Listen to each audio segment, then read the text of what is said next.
మనం రెక్కలు మొక్కలు కష్టపడి కట్టిన ఇన్కమ్ ట్యాక్స్లతో వేల కోట్లు మన ముందే ఆవిరైపోతుందంటే నమ్ముతారా? Welcome to India's ghost and phantom infrastructure. Mega ప్రాజెక్టులు కట్టేస్తున్నాం, మెగా ఇన్ఫ్రాస్ట్రక్చర్ కట్టేస్తున్నాం, ఇనాగ్రేషన్లు, స్పీచ్లు, ఇన్స్టాగ్రామ్లు, ఫేస్బుక్, వాట్సాప్లు, సోషల్ మీడియా ధూమ్ ధామ్. ఏమైంది? కట్టిన మరుక్షణమే మరో రోజు నెక్స్ట్ డే మాయం, అనాథలుగా మారిపోతున్నాయి. Airports, railway station, no trains, railway stations, private city, smart city, ఇవన్నిట్లో మెగా ప్రాజెక్ట్స్లో ఇంత డబ్బులు వృధా అవుతున్నాయి.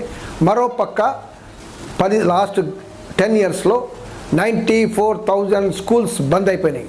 అంటే డైలీ ఒక 25 స్కూల్ క్లోజ్ అయిపోతున్నాయి. First missing flights. Udan scheme అనేది మనం విన్నాం. Udaan scheme 2-tier airports, 3-tier airports అని కట్టారు చాలా ఎయిర్పోర్ట్లు.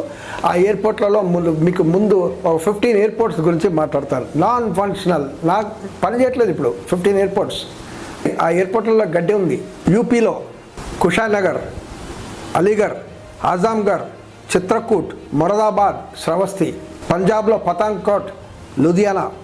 గుజరాత్లో భావనగర్, ఛత్తీస్గఢ్లో అంబికాపూర్, ఒడిస్సాలో రూర్కెలా, ఎంపీలో డాటియా, కర్ణాటకలో కల్బుర్గి. అదే రకంగా కుషాయినగర్ అయితే ఇంటర్నేషనల్ ఎయిర్పోర్ట్ అన్నారు. ఏమైంది? మిస్సింగ్ ఫ్లైట్స్ లేవు, కమర్షియల్ ఫ్లైట్స్ రావట్లేదు. It's closed, airport is closed. And దాని రూమ్స్ అవన్నీ అప్కీప్ చేయడానికి, మెయింటైన్ చేయడానికి ఈరోజు 900 కోట్ల రూపాయలు, 1000 కోట్ల రూపాయలు ఖర్చు పెడుతున్నాం only for maintenance of the rooms, empty airport రూమ్స్కి. ఆ గడ్డిని మళ్ళీ తీయడానికి మళ్ళీ ఇప్పుడు బర్రెలు గొర్రెలను పంపించాలి. CAG, comptroller and auditor general report ప్రకారం 7% ఎయిర్పోర్ట్స్ నాన్ ఆపరేషనల్ అంటున్నారు. అంటే 7% ఫ్లైట్సే పోతున్నాయి. అంటే ఇంకోటి, దీంట్లో సబ్సిడీ అనే ఇచ్చారు, ఉడాన్ స్కీమ్ కింద సబ్సిడీ ఇచ్చారు. ఇలాంటి 2-tier 3-tierలో పోతే మీ సబ్సిడీ, మీ ధరలు మీకు ఇస్తామని గవర్నమెంట్ ఆ ఎయిర్పోర్ట్ ఫ్లైట్ కంపెనీలకు ఇచ్చాయి. ఆ సబ్సిడీ ఆగిపోయేదా లేకుంటే డిలే అయిపోతే ఫ్లైట్లు కూడా బంద్. అంటే సబ్సిడీ ఇస్తేనే క్లోజ్, లేకపోతే లేదు. అలాంటి ఎయిర్పోర్ట్స్ మనం చూస్తున్నాం. నెక్స్ట్ మనం వద్దాం రైల్వే స్టేషన్.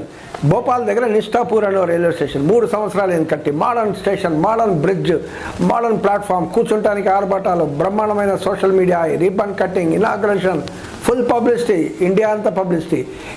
3 సంవత్సరాలు అయింది, ఒక ట్రైన్ ఆగట్లేదు. బాంబేలో మోనో రైల్ కట్టి 40 లక్షల కోట్ల రూపాయలతో కట్టారు. అది ఏమైందంటే 10% ప్యాసింజర్స్ మాత్రమే తీసుకువెళ్తుండేది. అంటే 10,000 to 20,000 ప్యాసింజర్స్ పర్ డే అంతే. అదే మీరు సబర్బన్ ట్రైన్లో లక్షలు వెళ్తుంటారు. ఏంటంటే ఇది పాపులేషన్, జనాభా లేని ప్లేస్లో రూటు, అదే రకంగా ఎక్కడ ఆఫీస్ లేని రూట్లో, అలాంటి రూట్లో, అలాంటి ప్లేసెస్లో స్టేషన్లో ఆగుతున్నాయి. ఎందుకు వెళ్తారు జనాలు? అంటే ప్లానింగ్ అవన్నీ లేదనమాట. కాబట్టి ఇప్పుడు ఏమైంది? ఇప్పుడు షట్ డౌన్ చేసేది. షట్ డౌన్ దేనికి? టెక్నికల్ ఫెయిల్యూర్ ఉందంట, అసలే నడవట్లేదంట. ఇప్పుడు దానికి టెక్నికల్ ఫెయిల్యూర్, సిగ్నల్ ఫెయిల్యూర్, అవన్నీ చేయాలంట, మరమ్మతులు చేయాలంట, సేఫ్టీ ఇష్యూస్ ఉన్నాయంట, అందుకోసం పనిచేసేది. ఇప్పుడు అయిపోయింది మోనారాలు. ఇప్పుడు మనం చూస్తున్నాం హైదరాబాద్లో కూడా మల్కాజిగిరి, ఆర్కే నగర్ రైల్వే స్టేషన్ పెట్టారు. కాజీపేట నుంచి నిజామాబాద్, నల్గొండ పోయే ట్రైన్స్ అక్కడ ఆ రూట్లో వెళ్తుంటాయి. కాబట్టి అక్కడ సికింద్రాబాద్ని డీకంజెస్ట్ చేయడానికి అట్లా దాన్ని అక్కడ తీసుకుపోదాం అనుకున్నారు. Good idea. కానీ ఆ రైల్వే స్టేషన్లో కట్టిన తర్వాత ఒక ట్రైన్ ఆగట్లేదు. అక్కడ జనాలు చూస్తూనే ఉన్నారు, ఏమైనా ఆగుతాయంటే లేదు. ఏంటంటే ప్రతి ట్రైన్ 22-24 కోచ్లు ఉంటాయి. కానీ అక్కడ కట్టిన రైల్వే స్టేషన్కి కేవలం 18 కోచ్లు సరిపడే ప్లాట్ఫామ్ మాత్రమే ఉంది. అంటే సేఫ్టీ రూల్స్ ప్రకారం అక్కడ ట్రైన్లో ఆపడానికి వీలు లేదు. ఓన్లీ చిన్న ఈ ఎంఎంటీఎస్లో ఆపొచ్చు, కానీ ఇవి ఆపలేము. కాబట్టి ఇప్పుడు ఆ స్టేషన్ ఏమైంది? వృధా అయిపోయింది. వాకర్స్ పాత్గా తయారైంది. జనాలు వాకింగ్ చేస్తున్నారు ఆ రైల్వే స్టేషన్లో. మరోపక్క సౌత్ సెంట్రల్ రైల్వేలో 64 ప్యాసింజర్ ట్రైన్స్ రద్దయిందండి కోవిడ్ తర్వాత. ప్యాసింజర్ ట్రైన్స్, పుష్పుల్ ట్రైన్స్ ఇవన్నీ రద్దయిపోయింది. 1000 మంది ప్రయాణం చేస్తుంటారు. కూలీలు, ఉద్యోగులు, అప్ అండ్ డౌన్ చేసేవాళ్ళు, కూరగాయలు అమ్మేటోళ్ళు, చిన్న పెట్టి ట్రేడర్స్, వీళ్ళందరికీ ఆ ట్రైన్స్ లేకపోవడం వల్ల వాళ్ళంతా ఎక్స్ప్రెస్ ట్రైన్ ఎక్కాల్సిన పరిస్థితి ఏర్పడింది. ఇప్పుడు అది ఇంకో పక్క. నెక్స్ట్ మనం చూస్తున్నాం మహారాష్ట్రలో ఒక సిటీ ఉంది, ప్రైవేట్ సిటీ, పూణే దగ్గర లవాసా. ఆ లవాసాలో ఏంటంటే 40,000 crores ప్రాజెక్ట్ అది. అక్కడ ప్రైవేట్ స్మార్ట్ సిటీ, మీరు ఎంట్రన్స్ టికెట్ ఇస్తేనే సిటీ లోపల వెళ్ళొచ్చు, లేకపోతే ఎవరు వెళ్ళడానికి వీల్లేదు. పెద్ద పెద్ద వాటర్ స్పోర్ట్స్, పెద్ద ఎలైట్ స్కూల్స్, పెద్ద పెద్ద లగ్జరీ విల్లాలు, అపార్ట్మెంట్లు ఇవన్నీ కట్టారు. చాలామంది మిడిల్ క్లాస్లు డబ్బులు వాళ్ళ ఇప్పులు చేసి అక్కడ అపార్ట్మెంట్లు కొన్నారు సొంతంగా. కొంతమంది ఉండటానికి, కొందరు రెంట్ ఇచ్చి ఆ రకంగా ఫ్లరిషింగ్ సిటీ కదా, పెద్ద బ్రహ్మాండమైన సిటీ వస్తుంది, ఇటలీ లాగా సిటీ కదా, సో పెద్ద టూరిస్ట్ స్పాట్ అయిపోతుంది అనుకున్నారు. ఏమైంది, ఆ కంపెనీ ఏదైతే కట్టిందో అది దివాలా తీసింది.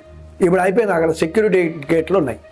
అంటే ఇవన్నీ ఏం తెలుస్తుంది అంటే, మనం పబ్లిసిటీ ఓ పెద్ద ఆర్భాటంగా తీసిన ఇవన్నీ ప్రాజెక్ట్స్ ఇవన్నీ ఫెయిల్ అయిపోతున్నాయి, వృధా. అంటే ఒక ప్లానింగ్ అసలు ఉపయోగపడతాయా లేదా, ఇవన్నీ దూరపు ఆలోచనతో చేయాలి కదా అనేది ఎక్స్పర్ట్స్ అంటున్నారు.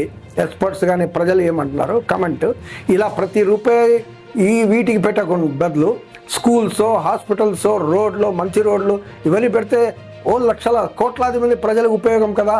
మీరేమంటారు? మీరు ఇలాంటి గోస్ట్ ప్రాజెక్టు, పనికిరాని ప్రాజెక్టు, వృధా అయ్యే ప్రాజెక్ట్ ఏమైనా ఉంటే మీరు ఇక్కడ కమెంట్ బాక్స్లో రాయండి. మనకు కూడా కొంచెం వీల్ ఆల్సో గెట్ ఎన్లైటెడ్.